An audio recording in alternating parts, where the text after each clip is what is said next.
Ayun, oh. Naglilik ang mismong compressor. Ayun, malakas ang leak. Paikot yan. Maaaring flat na yung o-ring niya or inabot ng corrosion o ano. Maraming pwedeng panggalingan ay dahilan. So basang-basa siya eh. Oh, ayan, naglilik oh. Nakikita ninyo? Tagal na siguro nung compressor. Opo, ayan oh. Gano'n sa kasa ganyan na yun. Ayan oh. Oo nga. Ang lakas ng leak niya. Mga ka-vloggers, welcome po sa akin channel. Sana'y magustuhan po ninyo yung video na ito. Paki-like, share, and subscribe na lang po mga ka-vloggers. Eto na naman po ang aking pinakabagong vlog. Hello mga ka-vloggers! Welcome po sa aking channel, ang Ferdy's Vlog. Mga ka-vloggers, may mga ka-vlogger natin, mga subscriber natin na madalas nagtatanong sila kung yung bang mga compressor daw ba naglilik din. Kasi alam nila nagkakaroon ng leak ang mga o-ring, yung mga dugtungan dito sa mga condenser dahil high pressure dito. Minsan sa may expansion valve yung o-ring doon, 4 na o-ring. So parang hindi pa sila nakakita ng naglilik na compressor. Sa mga car owners siguro to, mga ka-vloggers ha. Kasi kung technician ka, sawakan sa kakagawa ng mga naglilik na compressor, di ba? Mga ka-vlogger natin dyan, mga subscriber na mga technician na madalas nagko-comment din sa atin. Salamat po sa inyo pala mga ka-vloggers. So, gusto ko lang ipakita sa inyo mga ka-vloggers kung ano ba, paano ba naglilik ang compressor. Lalo sa mga kasi ang mga Nippon Denso na ipakita ko na sa inyo nung in-overhaul ko, di ba? Merong 3 o-ring yan na malalaki na nililiha ko. Yung mga pinaglalapatan nila dahil nagkakaroon talaga ng leak din yun. Ngayon, yung mga scroll type, yung parang katol, nagkakaroon din po ng leak yun, mga ka-vloggers.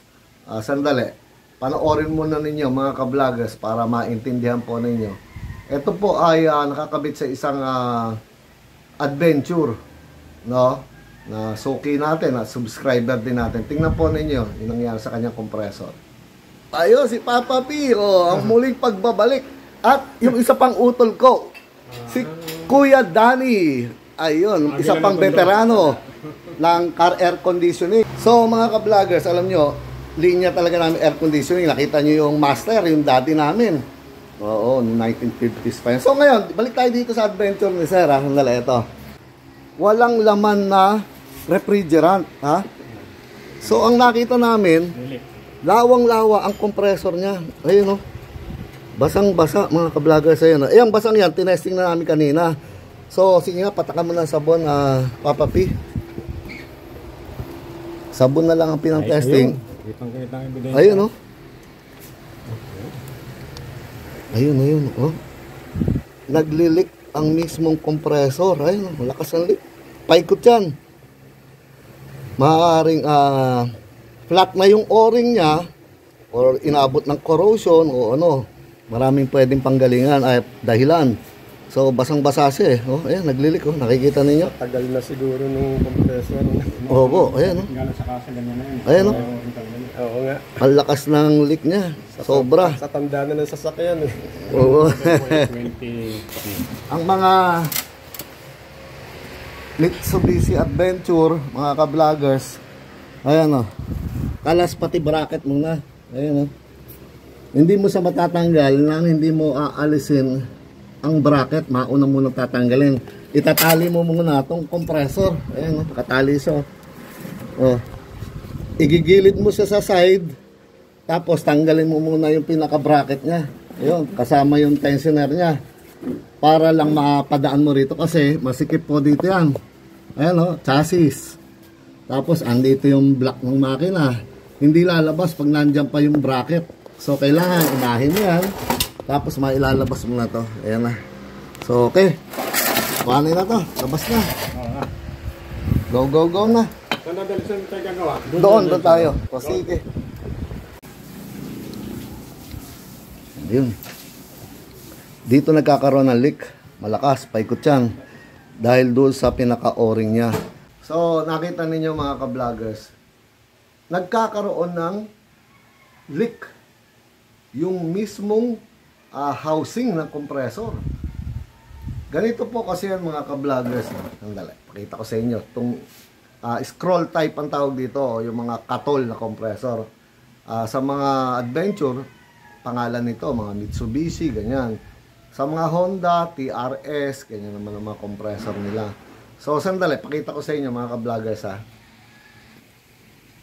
So, ito ay compressor naman to ng Toyota. Toyota Revo, mga ka-vloggers. Ang naglilik do sa pinanood ninyong video, mga ka-vloggers, ito, itong o-ring na to. Yan, yung malaking yan. Yan, itong malaking to. Kadalasan, ito maganda pa nga to kapag ka ang o-ring pag hinawakan nyo rito, no, medyo flat na, o yung magiging parang kudrado na nga yan ito, nakaangat pa nga kung makikita ninyo. Ayan, angat pa yung o-ring nito wala naman leak dyan yan. So, nagkakaroon sila ng problema dito, flat, or minsan nagkakaroon ng corrosion. Yan, kinakabitan na yan. Kapag nagkaroon na ng corrosion yan, mga ka-vloggers, yung kanal niyang yan, magkakaroon ng leak sa mismong compressor dahil aangat na po tong o-ring na to, papatong na lang siya doon sa corrosion na yon, sa pulbos. So, magkakaroon na ng leak. Hindi na siya lumalapat o dumadampi o dumidikit doon sa mismong nakikita nyo makintab na aluminum na yan. Dapat dyan lang siya didikit. Pero pagka dumikit lang siya sa pulbos o corrosion, yung build up ng corrosion dyan, paikot, magkakaroon na po ng leak. Liban pa doon sa sinasabi ko ngang kapag flat na yung o-ring, pinapalitan na po yun, mga ka-vloggers. Pero ang pwedeng ipalit dyan, para sa akin, hindi pwede yung mga nabibili lang sa auto supply na mga mumurahin na o-ring. Kasi pagka yun na nilagay nyo, minsan, hindi high temp. Kapag uminit na yung compressor nyo, magiging parang carbon na siya, hindi na goma. So, maglilik lang din. Kaya nga minsan, kung wala kayong makikitang original, sama lang ko kayo original na o-ring, sa mga surplus din, mga ka-vloggers. Katulad nga nitong compressor natin na to, surplus compressor. Yan, pwede mong kahuyan. Pero ako hindi ako tiwala doon sa mga nabibili lang sa auto supply na ang dami, iba-ibang size, malalambot. Ilang ulit ko na nasubok yun. Pag kinabit mo, mga wala pang isang linggo, naglilik na naman. Kasi tumitigas, pagtanggal mo, carbon na siya, matigas na, nakahulma na ron. Pagtanggal mo, talaga nagbibiyak-biyak na kagad. Ang kailangan talaga, kung may makukuha kayo, ma-order na original talaga, na high temp, yun, pwede yun mga ka-vloggers. Pero wag yung mumurahin lang na o-ring, hindi pwede sa ganyan.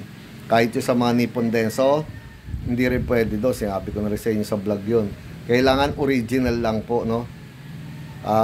Mafi-fix nyo yung leak, basta napalitan ninyo yung o-ring. At dapat, saktong kapareho din nung o-ring na inalis, mga ka-vloggers. Kasi, kung lalagyan ninyo ng mataba, halimbawa ito, lalagyan ninyo ng mas makapal o yung matabang o-ring, hindi nyo maipapasok dito lalapat yan hindi ninyo maisuswak, babangga na kagad siya dito sa gilid na to. Habang kinakabit ninyo, mapupunit na rin siya, sira na rin kagad.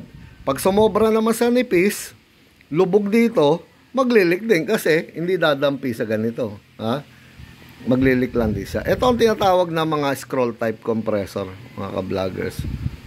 Maganda sana itong compressor na to Ang nangyari lang, alam nyo ano, yun bumitaw yung bearing sa loob, kung nakikita ninyo yun tear and wear, sabi nga, kalumaan na lang yan. Ayan umangat yung mga corona nya Pero hindi siya nagkalat na rebaba. Bakit ba tinatawag pala na scroll type, katol. Madalas narinig nyo ako, sinasabi ko, yung mga katol na compressor. Ganito kasi yun mga ka-vloggers. Hindi sila piston type na kamukha ng mga Denso, Sanden, walang piston yun. Gumagawa sila ng compression dahil doon sa parang katol yung scroll. Ito, nandali. Ayan lang mga ka-vloggers, oh. Oh. Andun sa loob na butas na yon ang pinaka-flapper valve niyan. Ha? Ito namang nakikita ninyo na to sa ibabaw na to, yan ang kanyang pinaka-ring. Kala mo sa piston ring. Ayan, dalalisin natin. Maalis ko to. Ito. Ayan. Ring yan. Yan ang pinaka-ring niya. Kabilaan niya, meron dito sa nilalapatan niya. To. Ayan, meron din dito, di ba? So, paano nagtatrabaho yan? Minsan, gagawin ko topic sa inyo yan. Kasi mga ka-vloggers, eto, nakapasok dito. May mga bulitas dito yan. Tapos, halimbawa, nakashoot yan dyan. Kada umiikot ang pulley, iikot to, para siyang gumaganong-ganon to. Gumagawa ng compression, mga ka-vloggers. Dahil, pag ganon niya doon sa kabilang side, papunta dito sa loob ng butas na yun, kung saan siya lalabas ang kanyang compression, ayun, mga ka-vloggers, no? Doon sa butas na yon, lalabas ang compression niya. Ang suction nandito lang sa ibabaw, no? Itong malaking to. Minsan nagkakaroon din lang leak dyan. Siyempre common na yan. Yung kulay green na o-ring na yan, Ang suction niya, nandyan lang, hihigop dyan, at ibubuga niya doon sa pinakalikod, mga ka-vloggers, tatakbo doon.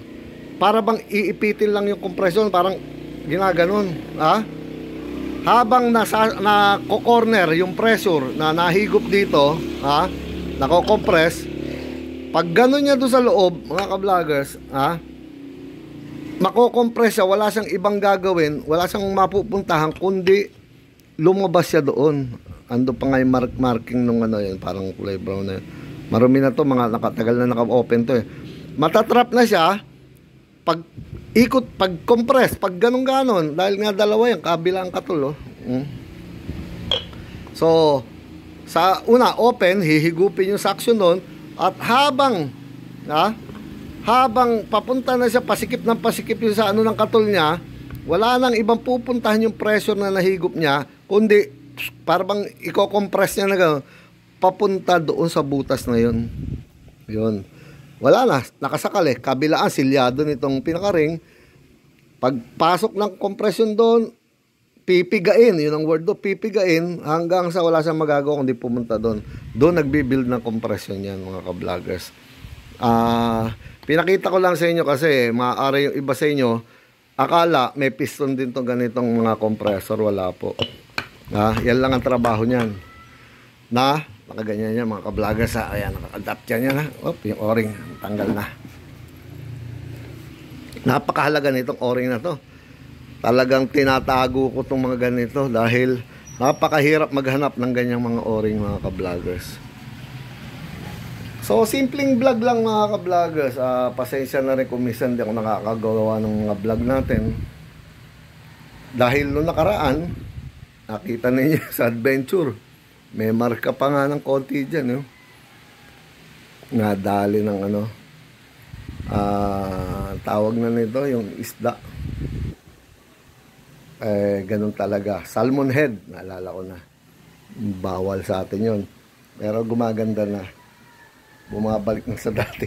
Kaya tumigil muna ako magawa ng vlog. Kasi namamaga yung uso ko. Pero gumawa pa ako ng vlog doon sa ating travel vlog noon. Doon kami sa Subic Bay, mga ka-vloggers. Sana panonoorin po ninyo lahat ng mga vlog ko. At sana, mag-subscribe po kayo at i-like ninyo, share ninyo, mag-comment kayo mga ka-vloggers. Salamat po ng maraming sa inyo. So, ano pa po ba sasabihin ko mga ka-vloggers? Eto na naman po ang pinakabagong edition ng aking vlog. Paalam mga ka-vloggers. Paalam po. Ingat po talaga. May padating na bagyo si Tino. Mag-ingat po sana kayo mga taga-Visayas. Ingat po. Doble ingat. Salamat po.